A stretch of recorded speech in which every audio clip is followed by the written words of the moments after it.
But we have another one waiting, and on deck is the public hearing regarding Downtown Business Improvement Special Service District.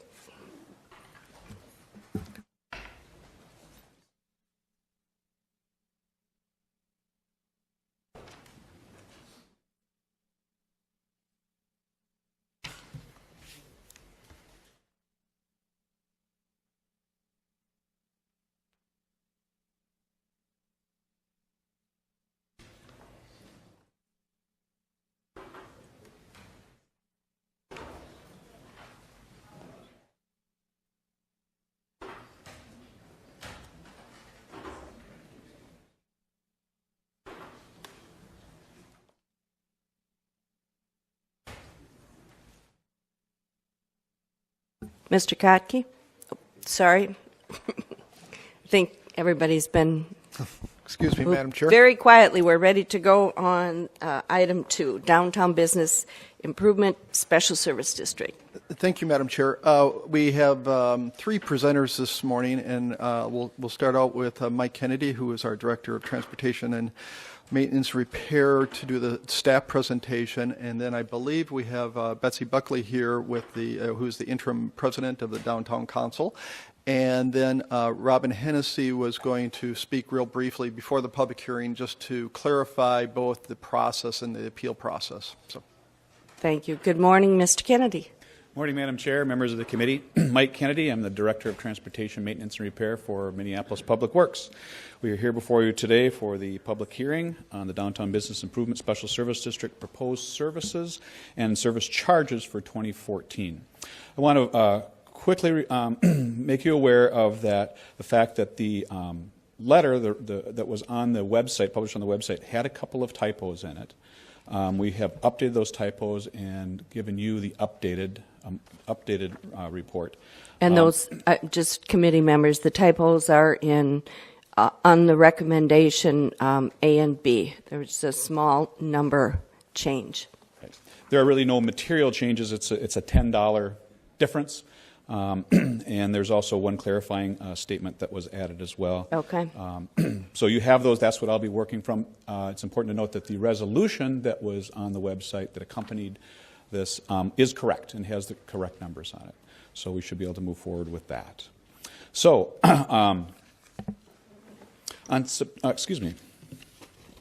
December 12, 2008, the City Council adopted an ordinance that amended the Minneapolis Code of Ordinances by adding a new Chapter 465 that established the Downtown Business Improvement Special Service District, commonly called the Downtown Improvement District, or DID. On May 24, 2013, the Council readopted Chapter 465, renewing the Downtown Business Improvement Special Service District Establishment Ordinance through December 31, 2018. A public hearing is required for the City Council to review and approve the district's proposed services and service charges for 2014. As described in the attached operating plan, the total proposed budget for 2014 is $6,565,072 to provide services within the categories of safe, clean, green, and greening of the public realm, public area maintenance, snow and ice control, communications, program management, administration, and contingencies. All services within the district are proposed to continue to be managed and delivered by the Minneapolis Downtown Improvement District, Inc. This is the DID corporate, separate from the DID district. A nonprofit corporation via a contract with the city. Effective January 1st, 2013, the Minneapolis Downtown Improvement District, Inc. Board of Directors voted to become a fully controlled subsidiary of the Minneapolis Downtown Council, and the boards of both entities are now composed of the same individuals. This proposed operating plan and budget was developed by the Minneapolis Downtown Improvement District, by the DID, Inc., and reviewed by staff from the City Attorney's Office, Coordinator's Office, Public Works, and the Finance Departments. This is what we will be recommending that you approve the proposed 2014 operating plan and the budget. The total service charges for mandatory properties, as provided for in Minnesota statute, for 2014 are proposed to be $5,550,628. The method for calculating the service charges is based on the following. The cost for services that have a direct relationship to lineal footage for instance, sidewalk sweeping, are prorated based on the lineal frontage of the property. The cost for services that benefit the entire district without a direct relationship to lineal frontage, for instance, greening, are prorated based on the property's gross building area or the land area if undeveloped per city assessor records. This addresses the relationship between the quantity of people within a building and the use of the district services. The district is divided into 3 service charge subareas. I put up on the overhead a map that shows the overall boundaries of the DID downtown and these sub-areas. They're labeled Core, Standard Plus, and Standard. Property, lineal frontage, and gross building area or land area if undeveloped are weighted by a factor of 1 for the core area parcels, 0.5 for the Standard Plus, and 0.25 for the Standard, and costs are prorated accordingly. The Department of Public Works recommends that your committee approve the proposed 2014 service charge methodology and service charges. In addition to the service charges for mandatory properties, another $640,094 in service charges are proposed to be assessed to certain properties that have voluntarily opted in to pay for service charges. Residential, government, and certain nonprofit properties are exempt from the service charges, but may opt in to pay service charges. Service charges for the 21 city-owned properties within the district totals $529,669 and are included in that amount. Separately, there were 2 additional city-owned properties that historically have been listed under the mandatory, but are being pulled out. That brings they come to a total of $16,178 for actual total service charges for all 23 city-owned properties is $545,848 for 2014. The proposed budget also includes an additional $374,349 in placeholders for funds that may be received outside of the assessment process, including donations, direct service agreements, and some exempt properties that opt in to contribute to the DID directly.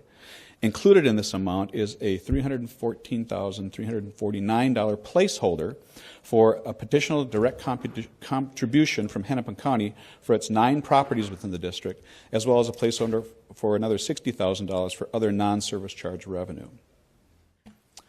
To account for unspent service charge funds approved and assessed in the current year, 2013, and previous years, the Minneapolis Downtown Improvement District Board will submit to the city an amended 2014 operating plan and budget recommendation early next year.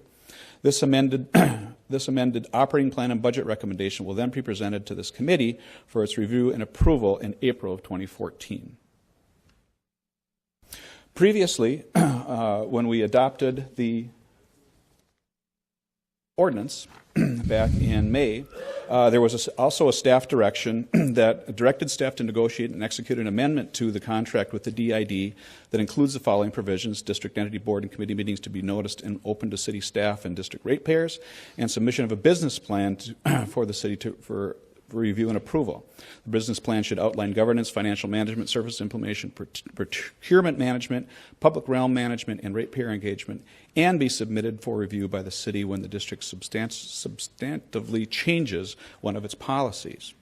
As we were working on following through with that directive, staff members and DID members are coming forward to recommend that you approve a new staff direction.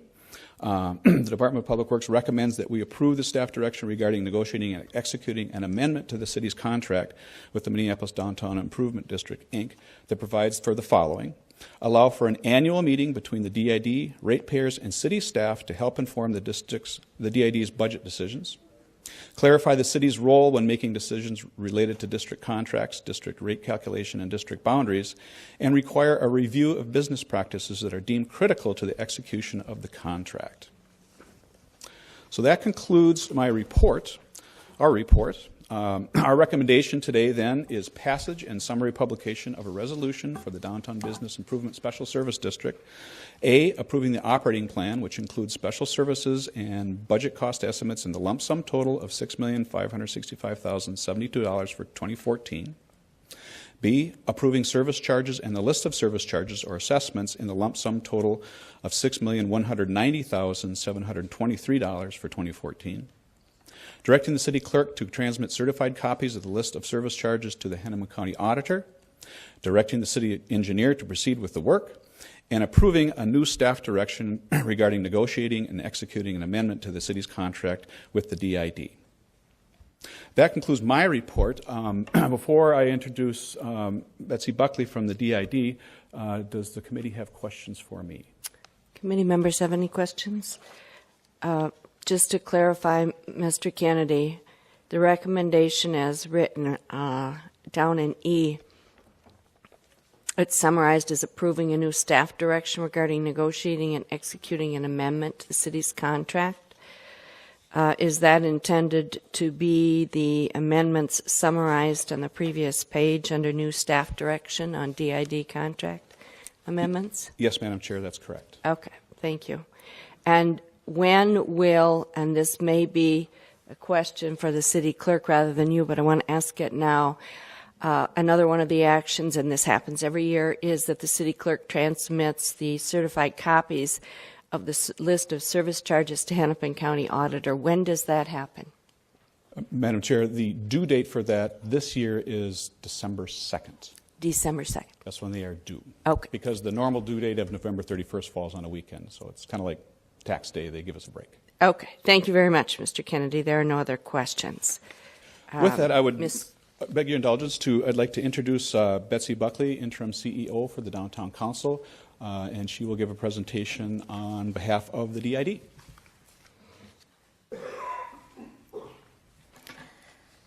Good morning. Good morning.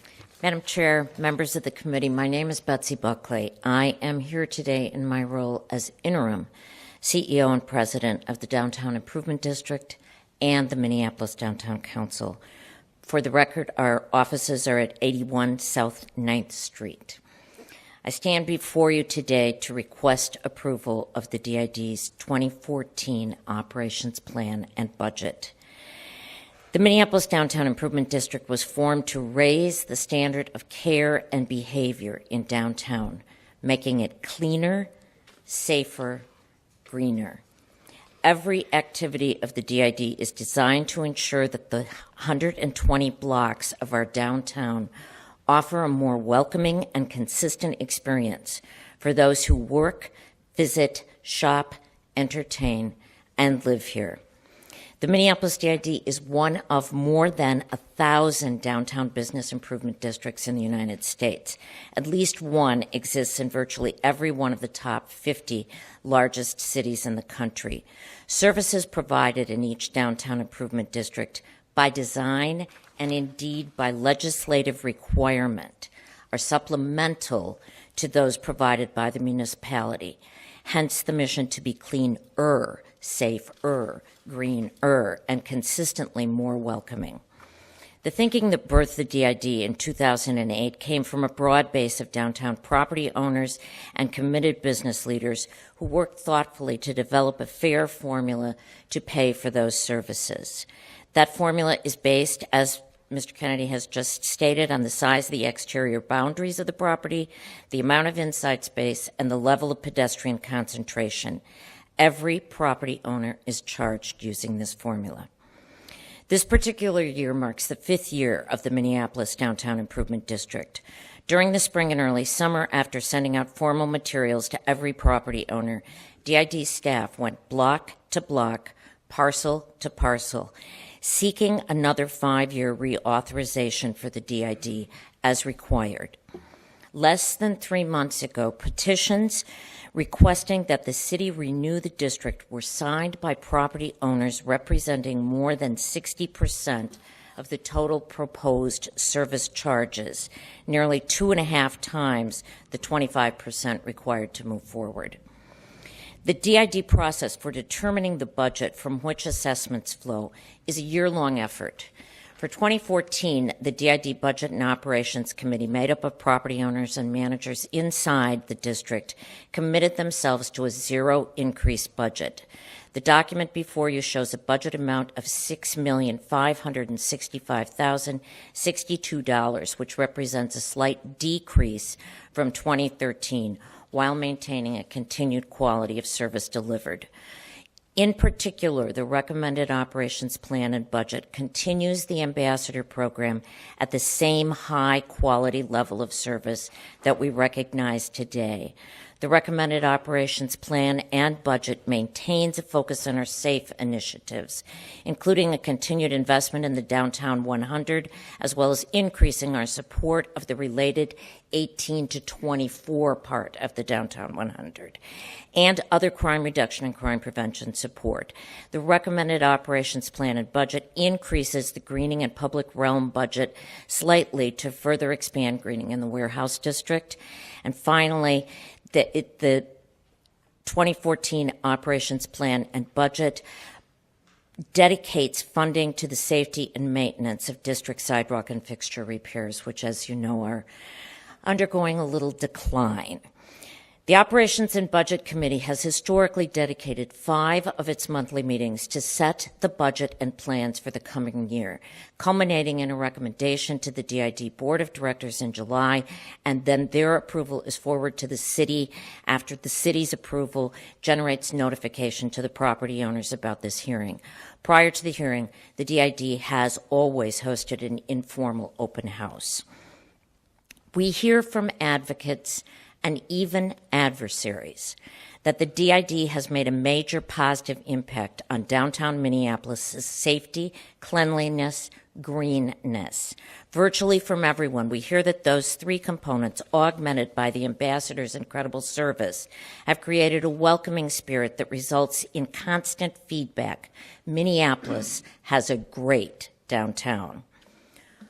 What appears to be of concern today are several different issues. First, there are some in the district who will say today the city should do this on their own. We would counter that by saying the whole reason that the country is filled with business improvement districts just like ours is because the public expects a higher standard of care than municipalities can bear. And as the founders of the Minneapolis DID will share, leaders here, as in our competitor cities, have stepped forward to meet those higher expectations, believing that we must be cleaner, safer, and greener in order to compete. Second, there are others here today who, since they are used to seeing their traditional property taxes assessed by a percentage of market value, believe that approach is the proper way. Their thinking is that if one business's DID payment represents 15 to 20% of its property value, and another much bigger business's payment is only 5%, that is not fair.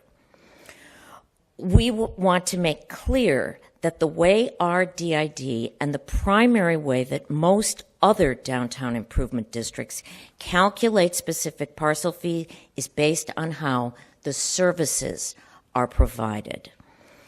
I want to emphasize that those who have made that argument, I believe we have heard their concerns. Indeed, we've already planned agendas for the entire year of budget and ops meetings, and we're using the fall, October, November, and December meeting to focus totally on assessment methodologies before moving on to discussions that will frame the proposed operations plan and budget for 2015. I want to make a brief comment on residents. Under existing statute, residents have never been assessed. And yet, as Mr. Kennedy noted, there are opt-in provisions. As we discuss the overall methodology, we will explore the possibilities of extending more aggressive invitations to those opt-in from the residents who clearly are benefiting from these services. Cleaner, greener, safer, more welcoming. Envision turning back the clock to 2009 and seeing a Minneapolis that had more than 4 million pounds of trash sitting inside these 120 blocks. Imagine a downtown Minneapolis where the major crime rate had gone up instead of down, where there were more than 500,000 people who had not gotten the ambassador's warm welcome, helpful hand, friendly face. Consider a downtown Minneapolis without greening, with bare planters and weeds in the sidewalks. And then consider the economic realities of how the DID helps promote downtown Minneapolis. The presence of the DID is a key factor that fuels those who work, shop, visit, entertain, and live here into making more of their own investments in downtown. These well-satisfied people who feel as though they are getting more support our entertainment venues, including restaurants, bars, arts, and sports. Their satisfaction in downtown helps Minneapolis attract and retain businesses in downtown and helps the businesses in downtown retain their employees. And their investments are noticed by and inform "We're coming to Minneapolis" decisions made by conventions, major national and even international events that are considering coming here. The DID exists to raise the standard of care and behavior in downtown, therefore making it more competitive and attractive environment for people to work, shop, live, eat, recreate. Supporting the DID is a way to ensure economic vibrancy and competitiveness for our downtown. On behalf of the DID board, the DID volunteer committees, the DID ambassadors, and the DID staff, thank you for allowing us this time this morning. I want to acknowledge these are important conversations. At the DID, we are doing all we can to demonstrate a commitment to shared listening and to collaborative efforts. In that spirit, and in full recognition of the importance of continued conversation, I am formally requesting committee action to approve the DID's 2014 operating plan and budget. Thank you. Thank you. We just had a presentation by staff in the DID. Are there any questions for the presenters? Seeing none, I will open the public hearing. We do have a sign-in sheet. Mr. Chair, excuse me. Yeah, Could I make just one brief point of clarification before you open the public hearing? certainly. Thank you. I just wanted to point out that there are two separate and distinct processes for challenging a service in a newly created district. The first, aggrieved persons may appeal the service charge to district court. In other words, they may file a lawsuit against the city. The process for objecting and appealing is set out in City Ordinance at Chapter 46560. The second process provides that 35% or more of district ratepayers may veto a service charge resolution by objecting to the resolution prior to its effective date. The process for vetoing is set out in state statute at Section 428A09, Subdivision 2.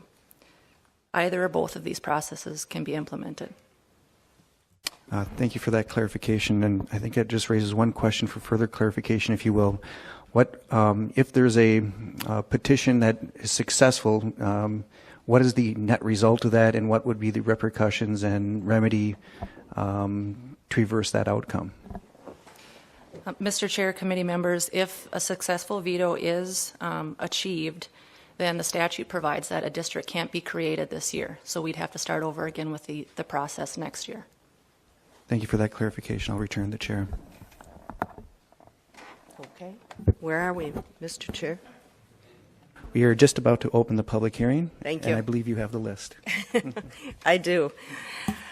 I will open the public hearing now and hope that everybody who wants to speak has found time to sign up with the clerk to my right, your left. First speaker is Mikkel Beckman, or Michael. You'll have the chance to say your own name and get it right. And I will. Thank you, Madam Chair. Good morning, committee members. My name is Mikkel, sounds like pickle, Beckman. I am your director of your Office to End Homelessness.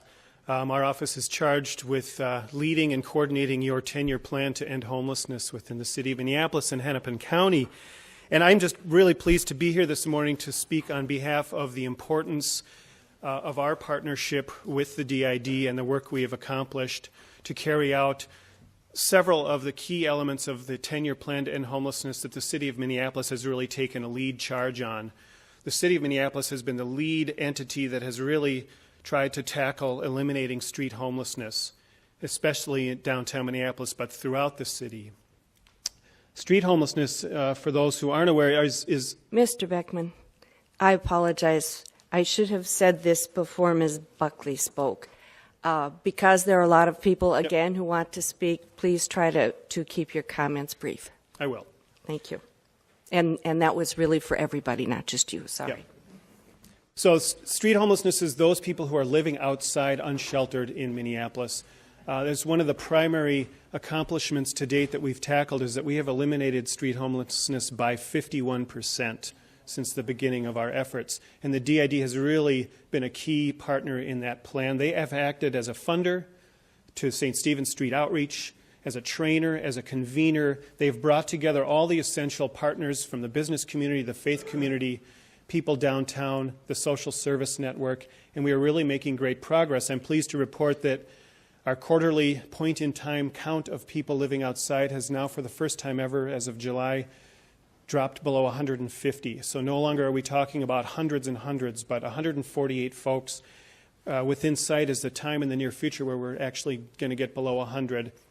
The DID has been an essential element and partner in that work, and so I'm just here to say our office is fully supportive of the proposal before you and the amounts and the activities, and we will get to a Minneapolis free of street homelessness in the very near future with the help of the DID. Thank you. Thank you. Mike Hagan. And I probably should have repeated for those who weren't here at the earlier public hearing to please introduce yourself with a name and address for the record. Thank you. Mike Hagan, 4541 32nd Avenue South. In downtown Minneapolis, I manage the Young Quinlan building and also 2 service parking lots. I am in support of the DID and in the results that have taken place.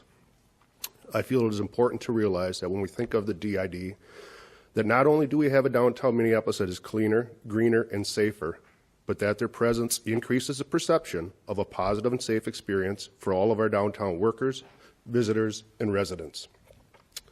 The DID has been easy to work with when issues arise, and I cannot imagine how downtown Minneapolis would look if not for the past 5 successful years of the DID. In closing, I'd also like to thank the Safe Zone for the great job that they have done. Thank you. Thank you. Kevin Lewis. Madam Chair, committee members, good morning. I'm Kevin Lewis, Executive Director of BOMA, the Building Owners and Managers Association of Greater Minneapolis at 121 South 8th Street. Our organization has been around since 1904. We have over 600 members and represent over 60 million square feet of commercial real estate space. Clearly, our members and the tenants that they serve are the largest contributors to the DID. And as Mr. Hagan and some of the others will be speaking today, they'll be speaking on behalf of their respective buildings. Back in the summer of 2008, BOMA Greater Minneapolis co-sponsored a series of meetings to allow the downtown business community the opportunity to learn more about the proposed district. What was the district? What is it needed for? What is the timing? What are the costs? Who's involved? And so on.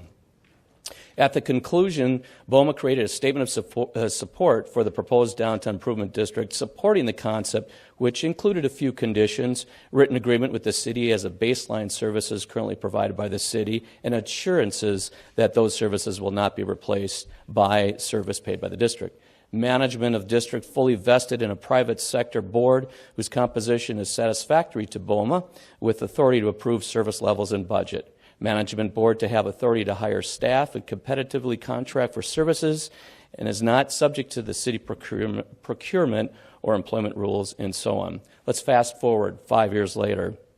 The overall core mission of the DID, making Minneapolis cleaner, safer, and more accommodating, has been accomplished. In fact, Travel and Leisure magazine just recently rated Minneapolis as the #1 for U.S. cities in cleanliness.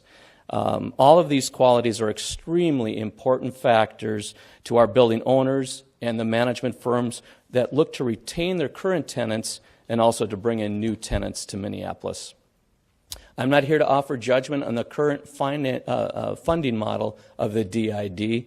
I'm sure you all recognize the amount of dollars our members and their tenants provide the DID and to commercial property taxes.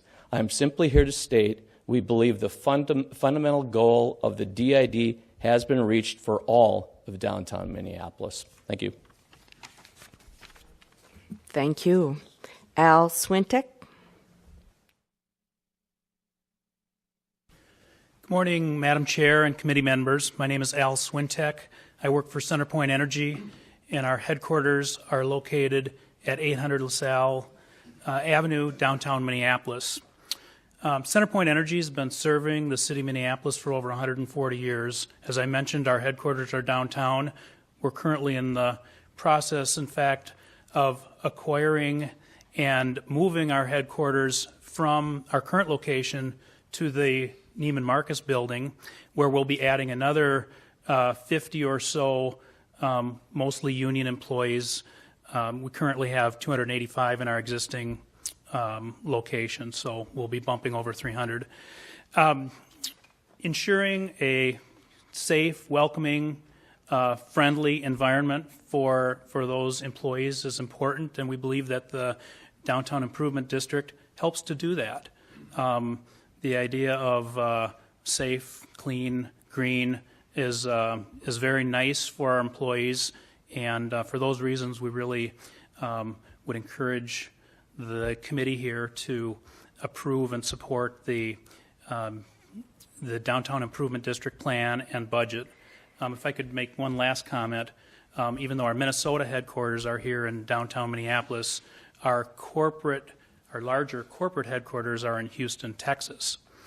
And the reason I mention that is because we have a lot of folks that come up and visit us here in the Twin Cities, fly into the airport, take the LRT downtown Minneapolis, and then walk to our headquarters building.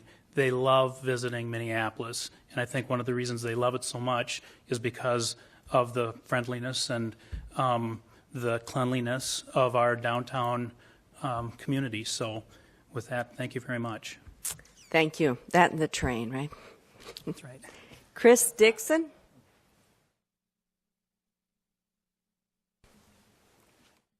Good morning, Madam Chair and members of the community. My name is Chris Dixon. I'm the 1st Precinct Community Attorney based out of the 1st Police Precinct located at 19 North 4th Street. And I'm here today to talk about the importance of our partnership with DID. As part of my duties with the Minneapolis City Attorney's Office, I administer the Downtown 100 program. For those of you who are not aware, this is a program that selects the worst livability offenders in our neighborhoods, and through directed prosecution, monitoring, policing, community engagement, and social service intervention, we attempt to reduce the recidivism of these groups. In the past 3 years, we've reduced the recidivism of our targeted groups by over 70% in the DID every year. These are frankly numbers that are unheard of on a national scope. And as such, we've been recognized by such organizations as the Association of Prosecuting Attorneys, the Department of Justice, the International Association of Chiefs of Police, the International Downtown Association, and our own Humphrey Institute of Public Affairs for various awards of merit, best practices, and top 10 policing programs. In this current 2013 year, we are also engaged in a new pilot helped by our partners at DID called Focused 18 to 24, where we're looking at a group of young adults, 18 to 24 years of age, with the attempt to not only reduce their recidivism this year, but for life, so that the offenders of this year are not the chronic offenders of our streets for the next 30 years. So far, the results have been incredibly encouraging. From January to June of this year, we have seen an 86% reduction in livability offenses by this targeted group of 18 to 24-year-olds. Again, numbers that would not be seen on a national level. In conclusion, I'm here today to talk about our continuing cooperation with the DID and to tell you that these programs could not be possible without their funding, without their cooperation, and without their continued support. Thank you. Thank you. Dave. Thank you. Madam Chair and members of the committee, good morning. My name is Dave Dabson. I'm with Piedmont Office Realty Trust, General Manager of U.S. Bancorp Center at 800 Nicollet Mall, and a member of the DID Budget and Operations Committee. I'm here today to express my support, that of my company, and most importantly, the tenants of U.S. Bancorp Center for the ongoing services and operation of the Minneapolis DID. We ask for your support and approval of the 2014 operating plan and associated budget presented to you. The services of the DID are a valuable contributor to the dynamic, safe, clean, and inviting environment we are creating in downtown Minneapolis to attract and retain business, residents, workers, and those coming to downtown for services and entertainment.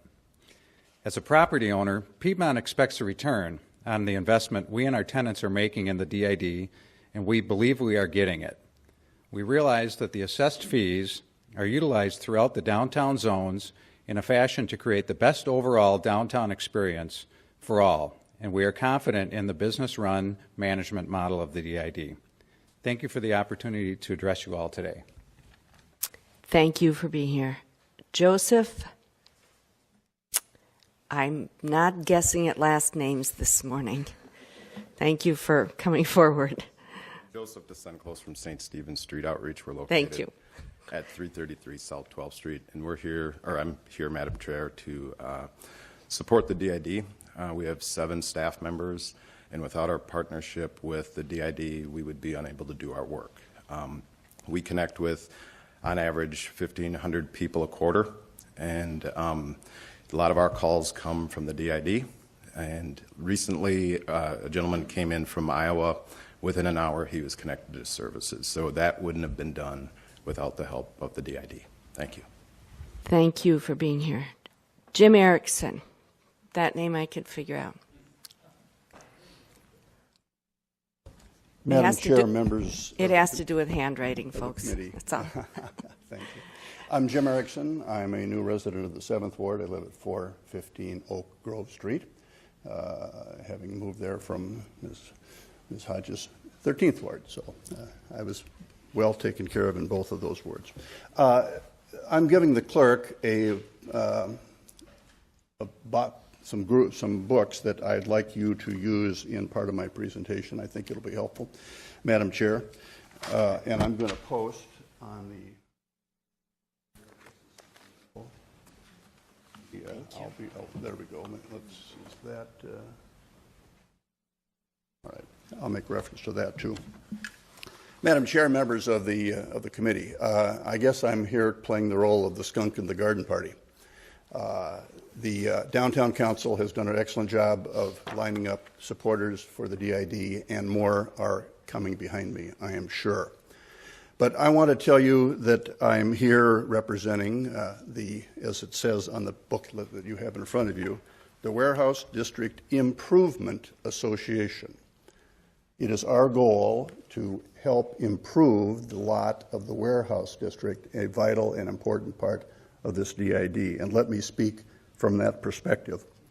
And Madam Chair, I would ask you to indulge. The proponents have thus far now had 25 minutes. We don't intend to take that. I won't take that. But I think that if you'll indulge me to complete this presentation, it'll save time and other speakers that would not otherwise do so. So I will move on. Mr. Erickson, it was my intention to give you as much time as the DID took, but that's not 25 minutes. The individual members who came forward kind of were on their own, so. Indeed. Less than 25 minutes, and let's just roll, okay? I certainly won't take 25 minutes. Good, thank you. Maybe I match up with Ms. Buckley, if we might say a little more but we are, and I do represent, and would save you some time, I think, if I were able to make my presentation. I'll move through it quickly. My client is our property owners in the 20-block area across Hennepin Avenue, the 20-block area that's within the DID across Hennepin Avenue. We are a newly formed organization. We are not the Warehouse District Business Association, so ably represented by Ms. Kaufman and others. I want to make that distinction. We are the property owners. I'm accompanied here today by Nancy Alexuk, who is the chairman of my group. For perspective, we raise or pay about $900,000, about 15% of the assessed across Hennepin Avenue. Those are our members.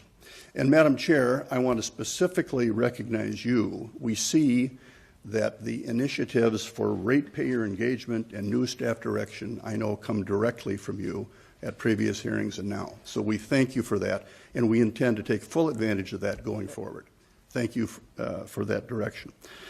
Indulge me just to take a few moments to give you our views. And let me start by reversing Shakespeare's Antony quote in Julius Caesar, that Antony did not come to praise Caesar, but to bury him.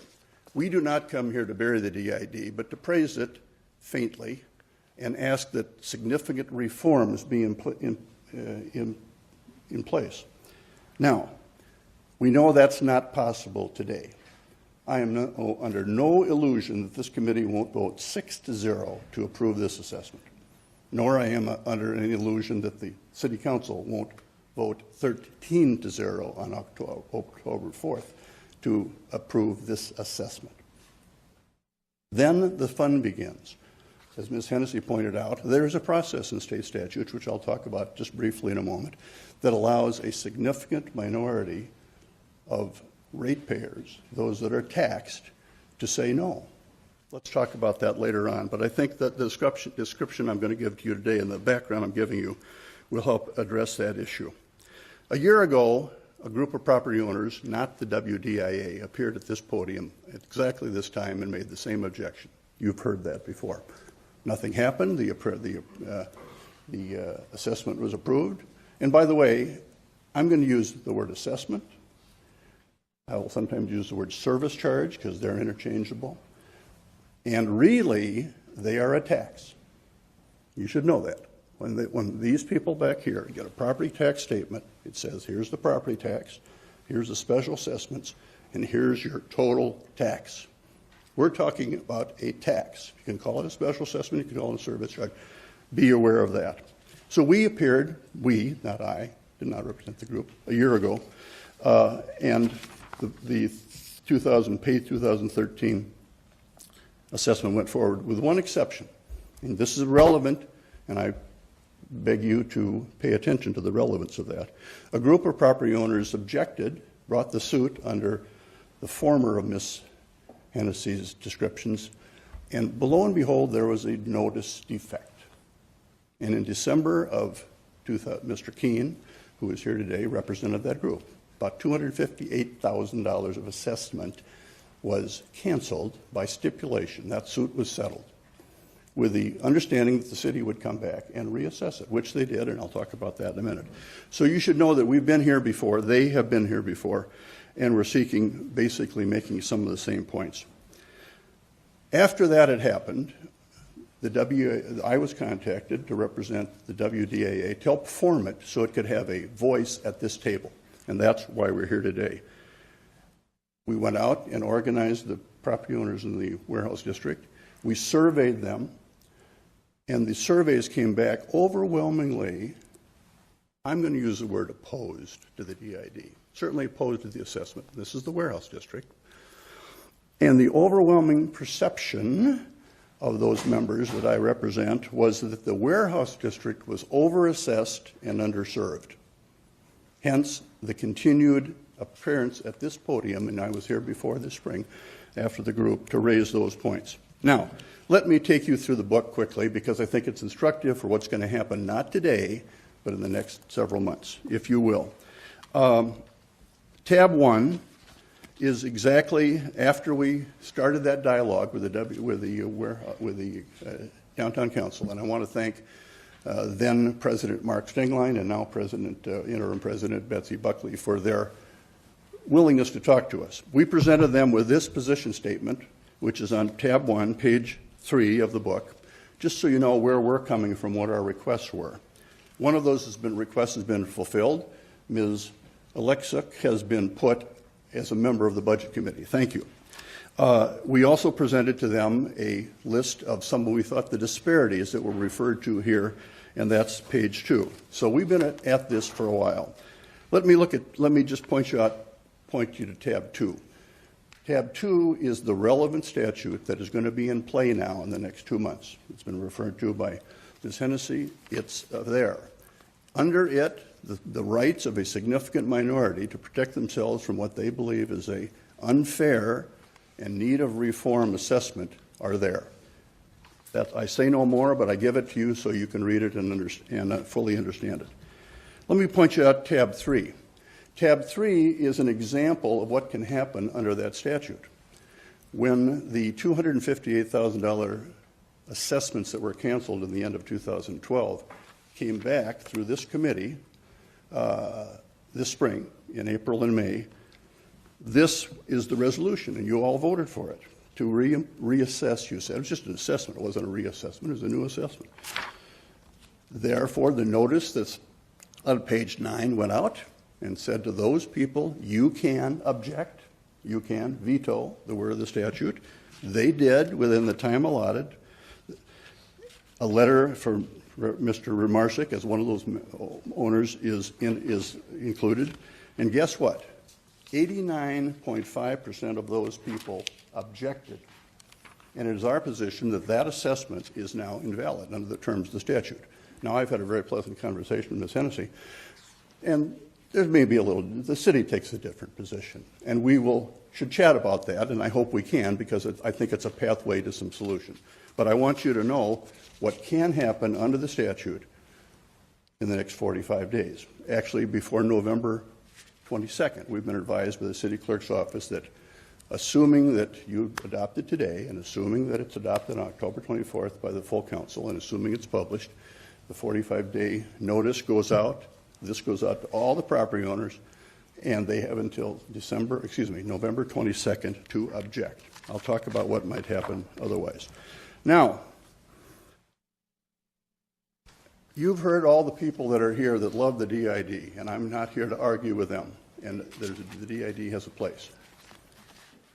But I watched television news last night, and I saw a number of people interviewed that said, downtown, we love the DID. Okay, they do, but they don't pay for it. The people that were on the camera said, we love it, we don't pay for it. So the question is, everybody wants to say, don't tax thee, don't tax me, let's tax the man behind the tree. Take a look at tab 4. That's the man behind the tree. If you want to see who's going to pay this assessment by line items, that's there. $6,100,000, it says 116. I see in the resolution now it's $6,120,000, I think, and change. But those are the people that you're asking to pay this assessment. Many of whom would be happy to do it, and many of whom, by the way, if the DID went away and this example was there, this assessment was vetoed, might well step up and pay it voluntarily. So good for all the folks that stood up here today and said, we think there's a lot of money paid by those people that could fund the DID significantly should they choose to do so. But let me make a particular point. And one reason that Ms. Buckley anticipated my argument was we've shared that argument with her. And I want you to look at page 28, the last page of tab 4, which takes the payments that are now being made, proposed to be made in 2014 on a number of example properties. Happens to be on a sheet of a color you might recognize, bright green. But the point of that is that some large, particularly property taxpayers pay 1 or 2 or 3% extra tax to fund the DID, whereas some of my clients in the warehouse district pay 5 and 7 and 8 and 19 and 21% extra tax to fund the DID. That's not fair. I want to suggest that many of the cities in the country that have DIDs use the base property tax and a percentage of it as a base for doing so. Here we have a formula, which is described in the materials, that gives you this result. It is a disparate result. It is not a fair result. By my calculation, if you taxed everyone about 4% extra, that would fund the DID to $6 million. We don't think this is fair. It goes back to the point that the warehouse district property owners that I'm representing believe they are overassessed and underserved. Now, there is for full disclosure, and I've been a full disclosure guy with Ms. Buckley and a number of the people in this room, we want to talk to you, and I'm beginning to wrap up, Madam Chair. We want to talk to you. We think we need to have a dialogue as we go forward. If the DID is all the things it says it is, and is loved by as many people as it does, you got no problem. And there won't be 35% of the folks out in the 120 blocks that say no and object. But if that does happen, I'm going to suggest that would not be a very favorable result for anybody. So we need to talk about it, and I'm encouraging you as council members to, while you approve this, talk to your colleagues there, and I want to continue my dialogue with the DA, with the downtown council. And by the way, I'll make this simple point. The downtown council is a wonderful organization. It has recently now become the board of the DID. I wonder if that's really appropriate. If you have given the taxing authority, basically given it to them, and take no offense when I say the city council has basically rubber stamped these approvals. Your staff brings it to you, the downtown council wants it. Some of you have said to me, well, if the business community wants to pay for it, we don't care, because we don't want to pay for it. We don't have the money, okay? Here's the point. I'm just wondering, as we think of this in the future, whether the downtown council and its mission statement is the appropriate group to make decisions for this 120 block area and have this taxing power, which they clearly do. I raise the question only. So, Madam Chair, what can happen, and tabs 5 is not a group I represent. It's a group of individuals who are concerned and have a different view of the downtown, well, the DID, let alone the downtown council. And so, for full disclosure, that group is out working. And I don't know what's going to happen in the next week or 2 or 3 or 4. But there should be a dialogue between all the players. We should be at the table. I'd like to be at the table on behalf of my clients. The folks in this other group ought to be at the table. And there's some tweaking that has to go on. That's what the state statute allows you to do. I encourage you, and I encourage Ms. Buckley and the members that are here supporting it, to have that dialogue and see what we can work out to implement next year. Because one or two things is going to happen. 10% of the people are going to file a notice of objection in the next 2 months. It'll be ignored and life will go on. Second, let's say 30% of the folks object. Not 35%, but 30%. I would think the downtown council and the city would take great notice of that and sit down and figure out what we can do to make sure this doesn't happen again next year. Or 40% of the people object. The DID is vetoed, and everybody will have to scramble. First thing you'll do, and the downtown council will do, is go back to all those folks that love the DID and say, well, you voluntarily funded. I bet you'll get a lot of money that way. That's the process.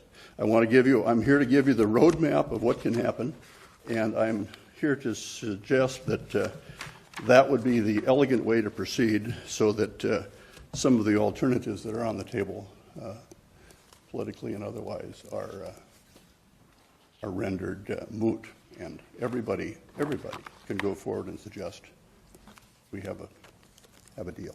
Thank you, Madam Chair, for indulging me with the time. I think you've saved some time, and I think if you follow the roadmap here, what could happen, it will certainly save all of us a lot of perhaps angst. I appreciate the time. Thank you. Thank you. We have lost my list, sorry. Busy reading my book. Tom Hoke is next. Thank you, and good morning, Madam Chair and committee members. My name is Tom Hoke, and I am the President and CEO of Hennepin Theater Trust, 615 Hennepin Avenue. I have been intimately involved in the DID since its inception, am a current board member, and am the immediate past chair of the DID. It was our downtown in which Bette Midler stood and proclaimed that Minneapolis was the filthiest city she had ever seen. That was before the DID. Before the DID, I regularly picked up the trash on Hennepin, frequently trash that blew in from somewhere else, from some property owner that didn't take care of their property. Litter and filth was the norm, and few thought that anything could be done about it on a large scale. But we know that things are different now. Our downtown is not just better, it's great. That's because the DID, we've removed, as Betsy said, tons of trash, helped nearly 500,000 pedestrians, and made our city greener and more beautiful. This year, Hennepin Theater Trust is poised to bring well over 500,000 patrons to downtown Minneapolis, people who will fill our streets, restaurants, bars, and parking facilities. These are people who are activating our sidewalks, creating the kind of city that not only attracts and retains people and their wallets, but increases property values. If we can't provide an outstanding experience everywhere in downtown, they won't come back and downtown will eventually wither. It's really that simple. I encourage you to support the DID 2014 budget and operating plan so that we can have the kind of downtown that we want and deserve. Thank you. Thank you very much. And thank you for the years of work you've given this city as a volunteer. Brian Schaefer? I'm pretty sure. Good morning, Madam Chair, committee members. I'm Inspector Brian Schaefer, commander of the 1st Precinct 19 North 4th Street, downtown Minneapolis. I just want to speak for a moment on behalf of the Downtown Improvement District. All we've heard this morning is collaboration and partnership, collaboration and partnership. And I've worked in the city over 20 years, and I know that every neighborhood I've worked in, we have not been successful in safety strategies without collaboration and partnership. The DID is that partnership, and it is a daily collaboration with the Minneapolis Police Department in crime strategies. When I took over the downtown precinct in December, the Downtown Improvement District came to me with over 32 initiatives, safety initiatives, that were proposed or that would be proposed to increase public safety downtown. We know that public safety is a must in order for our downtown to be a vital, to have vitality and new business downtown. So I just always want to remind people that that those are the core values. The Minneapolis Police Department cannot have public safety. We cannot make our community safer without these partnerships. This partnership is one like I've never seen. I've worked with a lot of small organizations and we've been very successful, but the Downtown Improvement District is part of every safety initiative, every crime strategy that we develop on a daily basis in the downtown. The Downtown Improvement District sits around the table with us and analyzes and helps us analyze our crime numbers and our crime problems, and gives very, very important insight from the business perspective and our partners on how to best address it, as opposed to just the police dealing with the issue. A couple of those, just to keep it brief, just the additional eyes of the ambassadors, 70 more eyes and ears out there on a daily basis to tell us what's going on and help inform us and be proactive in crime prevention. Being connected to over 60 security teams through the radio link system helps, gives us the force multiplier that we need to help reduce crime and to quickly react to situations that are currently underway. The precinct sits in the middle of the warehouse district. The fact that the downtown ambassadors help clean up the area in and around the warehouse district, including my precinct, every morning after bar rush, to make it a clean and attractive area. Just this summer, the Downtown Improvement District helped with a number of youth initiatives on the Nicollet Mall. I'm proud to be able to report that we had over 40% reduction in juvenile crime on the mall this summer. And most of that credit goes to the partnership with the DID, with our youth tent, employing youth interns, and working collaboratively with our school resource officers. We work with them on tactical urban design, where we have people that might be congregating that may make businesses look bad. We've sat down with them to redesign those areas to make those areas look more attractive and attract more people. So with that, I just want to say that the Minneapolis Police Department values the partnership and cannot, I guess, express my thanks for all that the Downtown Improvement District has done to help us improve safety. Thank you. Thank you. Melvin Tennant.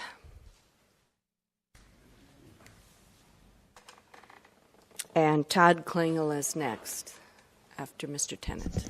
Good morning, Madam Chair, members of the committee. Melvin Tennant, President and CEO of Meet Minneapolis, our Convention and Visitors Association. We're at 250 Marquette and Suite 1300. And just briefly, our organization is a business association responsible for enhancing economic vitality through creating tourism for our city. We represent 500 plus businesses that want to share in the benefits of the travel industry. and we've had a 25-year relationship with the city of Minneapolis. And I'm here today to speak on behalf of the DID and all of the great work that they do. But first, I'd like to tell you what it is that we partner with and why we think it's important. First of all, the size of the visitor industry that we have to protect is 30,000 employees that make their living in Minneapolis in travel and tourism. There are about $6.9 billion in expenditures in the area by visitors every year. And in the metro area, 27 million visitors come here. The majority of our visitors are from the state of Minnesota and the surrounding states, and they visit us at least twice a year from our research. We have a number of outstanding large conventions and events coming next year, not just the All-Star Game, which you're all aware of, but also the Girls Junior National Volleyball Championships from USA Volleyball. We have Meeting Professionals International, Government Finance Officers Association. But in short, we have 609,000 convention delegates we're expecting next year. We have a huge, huge investment to protect. And in that regard, I'd like to very much speak on behalf of the partnership that we've had over the last 5 years with the Downtown Improvement District. It makes our visitors feel welcome and safe, and it gives us a competitive edge against the other cities out there that we compete very heavily with. And so, in short, and realizing that you do have a lot of people to speak, I just want to say that we very much support the work of the DID and hope that you do fund them appropriately. Thank you very much. Thank you very much, Mr. Tennant. Your point is well made. I just didn't want to hear a whole list of all the good conventions that are coming next. Thank you. Mr. Klingel. Todd Klingel, President of the Minneapolis Regional Chamber of Commerce, 81 South 9th Street. It is quite an impressive list, though, Madam Chair, that they have both. 609,000, yeah, going to be. I want to take a little different perspective. While our office is in downtown Minneapolis, our scope is the region as a whole. And as you know, the region is dependent upon the city of Minneapolis for its growth and its future, and the city of Minneapolis is dependent upon downtown for its growth and its future. And if downtown unravels, then so goes the whole region, and I would say so goes the whole state. So this investment that the private sector is putting into this voluntarily, or they agreed to for the most part, and I suspect Mr. Erickson's concerns will be addressed, is a safety valve for all of those pieces to continue to work. And if everyone is going to be expanding into the Minneapolis area, which we at the Chamber hope they do, we need to draw people to Minneapolis-St. Paul that are not living in Minnesota now. They need to come from other markets and choose Minneapolis-St. Paul, and the downtown helps drive that. The head of the precinct spoke of the crime issue. The crime issue is incredibly improved, and it goes back to the whole broken window syndrome. Cleanliness adds to a feeling of safety, and it's a place that people don't want to be who are doing nefarious things.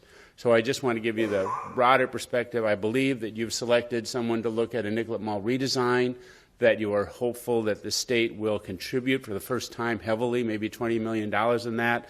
I would hate to send a message that we want that money, but we don't want to keep up our area downtown anymore. Thank you, and I support the measure. Thank you. Peter Rickmeyer, followed by John Harrington, who is close to the microphone. Mr. Rickmeyer. Sorry. Peter Rickmeyer, 2118 25th Avenue North, Minneapolis, Minnesota. First of all, DID is a great program. I would suggest to DID to encourage the Public Works Department to install some adopt garbage cans along Marquette and 2nd Avenue South for people to actually throw away the trash in their hands. Part of the... Mr. Rickmeyer, I just wanted to remind you what the public hearing's about, and it is about assessments. Correct. This is We're not here to redesign their business plan. Right. This is part of the assessment. If we have garbage cans, then we don't need as many employees picking up trash because people are using garbage cans. It's kind of like, well, there's a lot of crime, but we don't have a street light. Well, if we install a street light, maybe we have less crime. We have a lot of crime on 7th and Nicollet, so why don't we put a police officer on 7th and Nicollet? So only we have less crime. And what I'm suggesting is that maybe a few extra garbage cans would reduce the need as too many people picking up trash. But DID is a great program. I support it 100%. The people that I talk to at City Center and the police department, they support it. The one thing that's missing out of that picture, which I would encourage DID to take a look at in the city council, is that in the last year, I have not noticed one ambassador who's in a wheelchair. And I think that when I walk into Target and I see someone in a wheelchair directing someone to the second floor to grab something, there's no reason why a person with disabilities cannot work as an ambassador. And I know that I've been accused of hating corporations like neighborhood organizations because I'm requesting them to comply with ADA. Certainly that's not true. When someone requests a company, organization, or even DID to simply look at the possibility of hiring persons with disabilities to be ambassadors is not hating DID. Thank you, Mr. Rickmeyer. Thank you. Mr. Harrington, followed by Tim Keene. Madam Chair, John Harrington, Metropolitan Transit Police, Chief of Police, 2425 South Minnehaha Avenue, Minneapolis. I come today to support support continuation and expansion of DID. When I arrived about a year ago to Metro Transit Police, they were one of the first people that greeted me. They were a convener. The initial meeting, in fact, with DID helped outline the problems in downtown, and as a old St. Paulite, it was incredibly useful for me to have someone to actually frame the problems and frame the advantages and frame downtown for me, and DID did an outstanding job of that. Ongoing meetings that we've had with DID have introduced me to a series of community partners, including St. Stephen's, youth governance, precinct commanders and others, and the downtown business people. And I would not have had an easy an entree into downtown Minneapolis if it had not been for DID. The problem-solving meetings have been outstanding. One of our missions is to, in fact, reduce crime and make the city safer by problem-solving and innovation, and DID has helped with that, working with us on homelessness issues, septet issues, and issues around youth crime and gang issues. They, in addition to being a great convener, have been a great connector.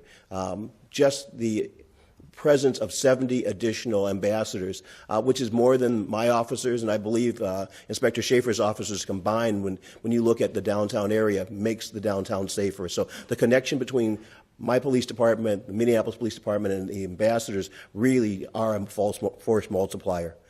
Finally, last but not least, communication. They regularly can inform me of events that are going on in downtown, but they also inform me of both the good and the bad. One of the things I like about DID is, rather than simply being a crime prevention organization, it really is a communicator of a vision for a very positive downtown Minneapolis. They create an environment for me that tells me that we're working on a Minneapolis where it's a great place to come, to play, to work, and to live. Thank you very much. Thank you for being here this morning. Tim Keene, followed by Jim Durda. We are nearing the end. Madam Chair, members of the committee, my name is Tim Keene, 220 South 6th Street, and I represent 28 owners of parcels that were subject to the 2013 assessment that are now currently under appeal. But we are here to express our support for the DID and the work that they do. Downtown is cleaner, greener, and safer. There's no question about it. But I think the representative of Piedmont Real Estate made my point. He noted the importance of return on investment, and Piedmont Real Estate saw the return on the investment. The owners of the property west of Hennepin in the warehouse district and the lower loop are not seeing that return on the investment. That's why they're objecting. That's why they are arguing that they're not receiving the benefit consistent with the special assessment. I ask that you keep an open mind as it relates to the possibility that the DID, when it was created in 2008, might need some fine-tuning. And some of that fine-tuning has been brought up, but certainly levying these special assessments only against commercial properties, when we know that everyone who visits, who works, who patronizes downtown benefits from the work of the DID. And the people that live here 24/7 benefit from the work of the DID. And the omission of residential properties from the DID assessments, we believe, is a major oversight that is written into state statute. But this city can support a change in state statute. This committee can support by resolution a change in that statute. The city council can request a change in that statute. It can be done. It has been done. And finally, we'd ask that the committee again look. We were here a year ago regarding the 2013 assessments. We were here in May when those assessments were reassessed, and we're back here again making the same request that you consider the property owners west of Hennepin be in Tier 2 of the assessment scheme. Thank you very much. Thank you. Jim Durda, good morning. Followed by Jana Metke and Toby Brill. Good morning, Madam Chairman, distinguished members of the City Council. I'm Jim Durda. Excuse me. I'm Vice President, General Manager of Beacon. We own and manage the IDS Center downtown. A couple of things I've been involved with in the past. Although I reside in Eden Prairie, Minnesota, I have worked downtown for 20 years at the IDS Center, the last 10 as General Manager. I have been on the Nicollet Mall Advisory Board, the Downtown Improvement District Board, past President of BOMA, current Government Affairs Chairman of BOMA, and Shared Safe Zone. So we've had a lot of great experience working with the Downtown Improvement District. I want to talk about the Downtown Improvement District. We had a group of meeting and convention planners probably right around when Melvin first got involved, and they were in town, and a group of them actually got roughed up. And it was inexcusable. Of all people who were promoting to, this happened. So at the time, there were a variety of people who could have stepped up, but from Warehouse District, downtown, different portions, nobody stepped up except for the Downtown Council. The Downtown Council did step up and asked, how could this happen? Not in our city. Let's make our city better. We all have one goal in common, that's to make Minneapolis the best city it can be. We like to compete. We want to compete for the best employees, the best companies, the best environment. The Downtown Improvement District has been a smashing success, as Betsy and many others have outlined. I won't repeat all of that. There are issues about the assessment model. I think we can quickly fix that. I would offer a counterpoint also. I think everybody feels like they're overtaxed and underserved. I don't think that's just that particular group that feels that way. I know in our case we pay $8 million in state, county, and city taxes, and also fiscal disparities. Do we get a direct benefit? We don't feel like we do. Could we be on an island all by ourselves? No, we can't do that. But could we object to, state roads, bridges, parks? Could we object to schools? Could I object to schools because I don't have any kids in school? I could object to that, but it's all about the greater good. And the Downtown Improvement District is about the greater good. So we're very happy to endorse it.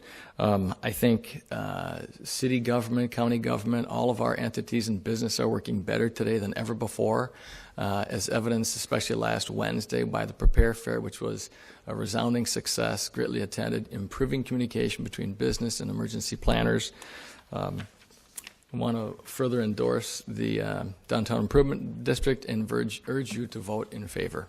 Thank you. Thank you. Toby Brill. Jana Metke had to leave earlier, and she will submit her comments in writing. Ms. Brill. Good morning, Madam Chair and council members.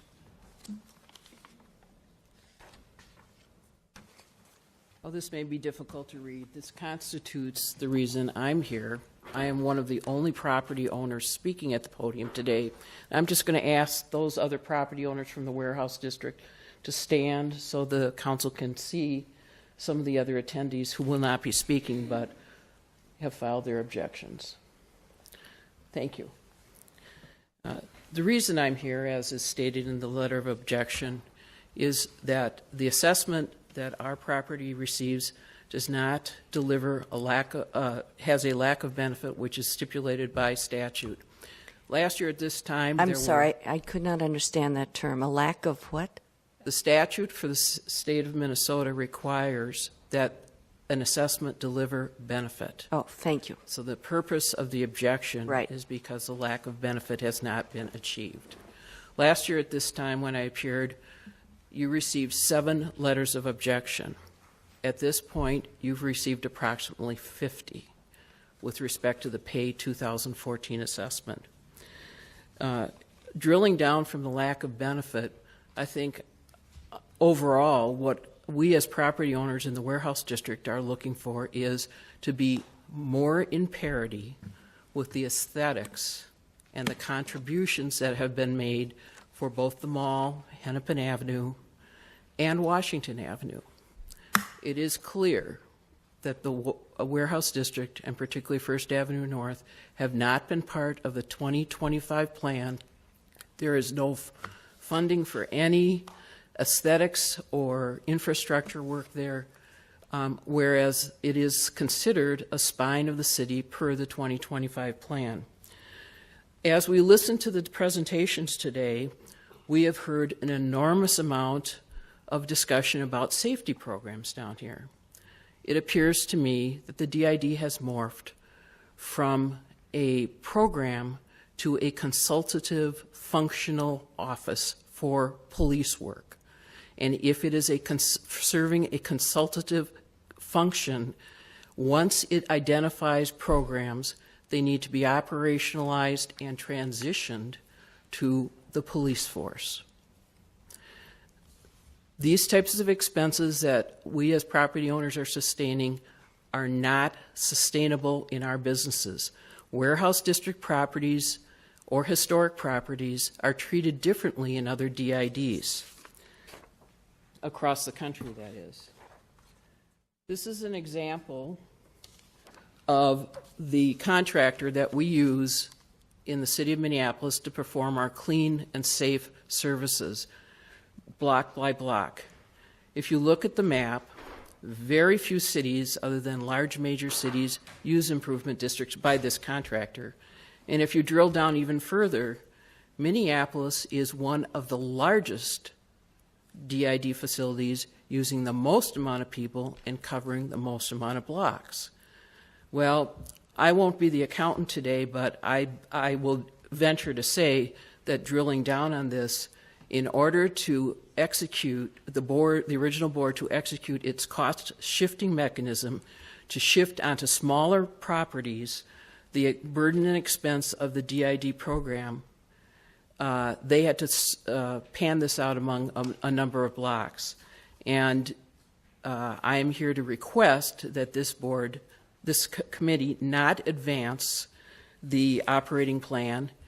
I'm here to request that for the next 6 weeks, the DID and its board commit to substantive discussions regarding how to address the warehouse district, and if it means that the warehouse district properties need to evolve into their own management group, managing their own funds commitment, so be it. But that dialogue is far overdue. We've had a lot of blocking and tackling by the DID committee members, and even with your directive earlier this year for the ratepayers to be involved in meetings, it just hasn't happened. Although I will say that at the open house that Chief Executive Buckley led, it was probably the first glimpse we've seen of a cooperative dialogue. So in closing, I would ask that that you not advance the operating plan, holding it over for a period of 6 weeks. And if we come to resolution, then please go ahead and adopt whatever amended operating plan is presented. Thank you. If you'd like to submit any of your written documents, the clerk can keep them for us on the record. That's up to you, Ms. Brill. Okay, thank you. Okay, we have had a little over an hour and a half now on the Downtown Improvement District. Clearly, it is a very important topic. It's important to the city, and it's important to the many people involved. I'm about to close the public hearing, but will ask one last time if there's anybody else who has not spoken who wanted to speak. I'll close the public hearing. And note that, as usual, I'm the only council member speaking about the Downtown Improvement District, but it is not because the city of Minneapolis doesn't recognize the importance of the Downtown Improvement District, appreciate the contributions that the businesses have stepped up to make, and recognize that there is a funding formula that isn't perfect. I don't know what would be perfect, but I personally am willing to move this forward today, as suspected by one of the speakers, Mr. Erickson. It is a process that has a set timeline, and we are going to do that. My motion will include a direction that I hope will encourage more direct, open conversation between the DID and some of the property owners, the contributors who are objecting on several bases that we've heard this morning. The state law, that's a question that could be discussed somewhere. In case you wondered whether my attention was wandering, the reason that I'm shuffling is that I have been taking some notes. And I'm not the only one, okay? My main point here this morning was just to say that everybody is considering this very seriously. My back tends to stiffen a little when I hear the word rubber stamp, but I suppose that's what it can look like when we use the same process year after year. I will move approval of the operating plan for the Downtown Business Improvement Association. It was an hour and a half ago, and Mr. Kennedy read out the actions, so I'll run through them quickly. Approve the operating plan, which includes special services and budget cost estimates and a lump sum total amount of $6,565,072 for 2014. Approving service charges and the lists of service charges assessments in a lump sum total amount of $6,190,723 for 2014. Directing the City Clerk to transmit certified copies of the lists of service charges to the Hennepin County Auditor. Directing the City Engineer to proceed with the work and approving a new staff direction to negotiate and execute an amendment. And Madam Clerk, I'm pulling my language from the actual staff report. It is a little bit expanded from what was distributed. Approving a new staff direction to negotiate and execute an amendment to the city's contract with Minneapolis Downtown Improvement District Incorporated that will, I just want to insert the 3 bullet points that are in the staff report. For benefit of those who don't have it in front of you, that staff direction will be to negotiate and execute an amendment that will allow for an annual meeting between the DID, ratepayers, and city staff to help inform the DID's budget decisions. It will clarify the city's role when making decisions related to district contracts, district rate calculation, and district boundaries, and that will require review of business practices that are deemed critical to the execution of the contract. All of that language was in the staff recommendation. I'm just making it a clear part of my motion. And I see Councilmember Lilligren. Would you like committee? I will ask I'll ask my vice chair to take the chair in case there's discussion. Councilmember Lilligren. Yeah, thank you, Mr. Chair and Madam Chair, or Councilmember Colvin. Thanks for making the motion, and I'm supportive, and I intend to support this today. I'm happy to support it, actually. Just a few comments. I represent the Collar communities just to the south of the Downtown Improvement District, and in my community, they really notice the changes that it has made, not just in downtown, but in their community as well. One of the big concerns in my part of the world when the Downtown Improvement District was being ramped up was that some of the undesirable behaviors or the livability crimes would just be pushed off into the adjoining communities, and I'm thrilled to watch the statistics and that is exactly what has not happened. It has meant a reduction in livability crime overall, especially by the repeat offenders, and also several of the strategies that are used within the Downtown Improvement District through the safety partnerships have been adapted for the communities that I represent and are improving lives there. So it has a broader impact than just sort of what's happening right within the central business district. Also, I would note that earlier this year when we talked about the creation of sort of self-directed business improvement districts, it was the Downtown Improvement District that these business nodes out in the communities and in the neighborhoods really wanted to emulate. It was the ambassadors, the presence of the ambassadors was something that they called out unanimously as a program that they would like to implement in a more community scope. And so I just want folks to know that the Downtown Improvement District is actually having impact throughout the city. We was very encouraging to hear from Ms. Buckley that on I think it was the next 3 agenda of the Downtown Improvement District board that there will be this topic of conversation that obviously needs to happen. I know I have said this before after these hearings that these concerns that Mr. Erickson and Ms. Brill brought forward, and we hear them consistently. They're very geographically specific, and it seems to me that through the leadership of the organizing businesses in the Warehouse District and through the Downtown Improvement District, there must be some resolution that can be found. So through every assessment hearing and now with the reauthorization of the Downtown Improvement District, we're not hearing these same concerns repeated over and over. So I look forward to that day. Also, I just had a quick conversation with Councilmember Goodman, and as she pointed out, right now I represent the area that just comes up and touches the Downtown Improvement District. Going forward, I hope to represent part of the area that's actually in the Downtown Improvement District. And in talking to people who live in the downtown neighborhoods like Elliott Park, people are very supportive of the changes that have come to be with the Downtown Improvement District. So I'm happy to support your motion today, Madam Chair. Thank you. Any further discussion from committee members? Any further discussion? Seeing none, all those in favor of the motion as stated, say aye. Aye. Dissenting nay. That carries. I'll return the chair to you. I didn't want to be pushy. Okay, thank you. Just she didn't want it back. Wanted to acknowledge that Councilmember Goodman has been here for much of the time this morning, but she had not asked to speak, and for that I thank her because plenty of people have.